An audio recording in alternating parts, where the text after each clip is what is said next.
Ayun, magandang araw po sa inyong lahat. Happy New Year po. Merry Christmas. Happy Holidays. So, today po, itong video na to hopefully ay mabilis lang as compared sa mga usual ko na pagkahaba-habang contents, no?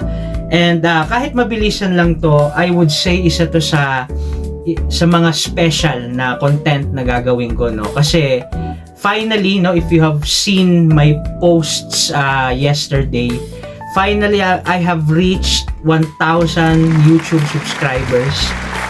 Maraming salamat po sa inyo. I'm still overwhelmed, no. Hindi ko pa ma-process ng maigi 'yon. Alam ko pong compared sa iba, no, maliit pa 'to, pero if you are doing content sa YouTube, no, isa to sa, I would say, talagang milestone, no, para sa mga gumagawa ng content sa YouTube, and of course yung mga aspiring na nagsisimula pa lang, no. And I'm just grateful, guys, no. Alam kong sobrang dami pang kailangang improve, no, sa ginagawang content, no, pero I'm just grateful sa trust, sa encouragement, sa advices, no, sa support, no. Even lalo sa mga tao na alam niyo naman ako, no, I'm that content creator na ang habang gumawa ng content, no, dami ko sinasabi, dami kong kwento, pero salamat sa pagtitiis, salamat po sa encouragement, sa support overall in general. Maraming salamat po. I'm thankful to reach 1,000 subscribers. Maraming naging challenges along the way, no, and sinabi ko sa post, no, na this all started nung bumalik ako sa game, no, and I started building my scent profile, no, yung gusto kong scent profile. Actually, isa yan sa mga madalas kong sabihin, no, sa mga contents ko about what I have learned in the frag game, no, na you should build, no, or you should discover your own or yung scent profile na you're gravitating towards, no. And nagsimula siya sa Wanted by Night, no, ng Azaro, no, and from there, no, binild ko yung gusto ko talaga personally, no. Of course, no, isang malaking help doon is yung panunood ng mga contents, mga reviews, no. And yeah, eventually, no, na-discover ko rin na gusto ko palang mag-help, no, gusto ko palang mag-share ng experiences ko sa frags, and later on, no, na-encourage akong gumawa ng sarili kong channel, no, and I've been doing content for over a year, no.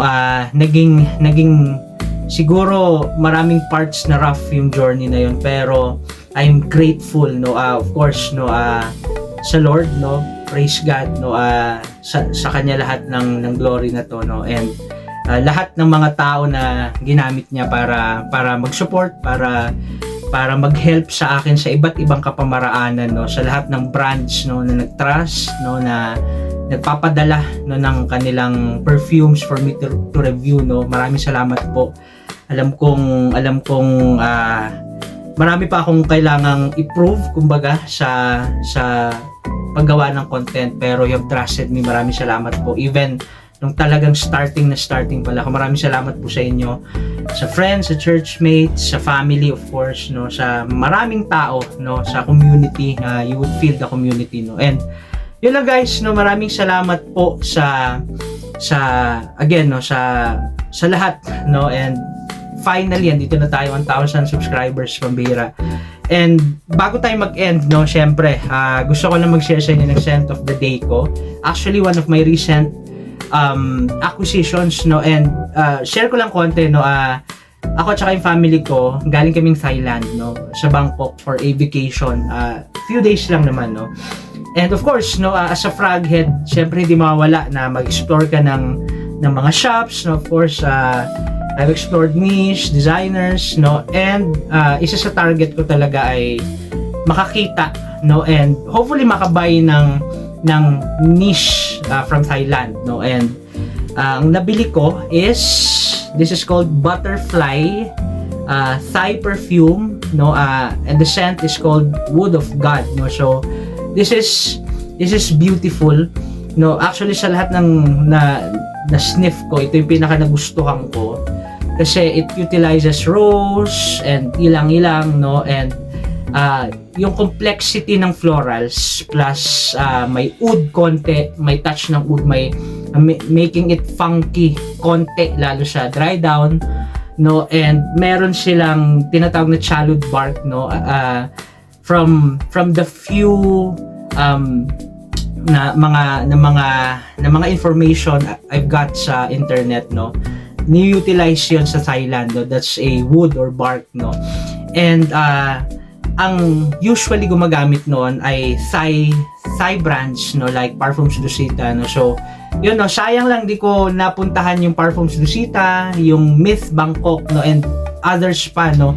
Sayang kasi limited lang yung time, no, and of course maraming kailangang puntahan. So yun guys, this is my scent of the day. If you would visit Thailand, no, definitely check out Central World Mall, no, parang nasa business central siya ng Thailand, no. Yon yung bulk ng perfumes, no, of course aside from Siam Paragon, no, and others, no.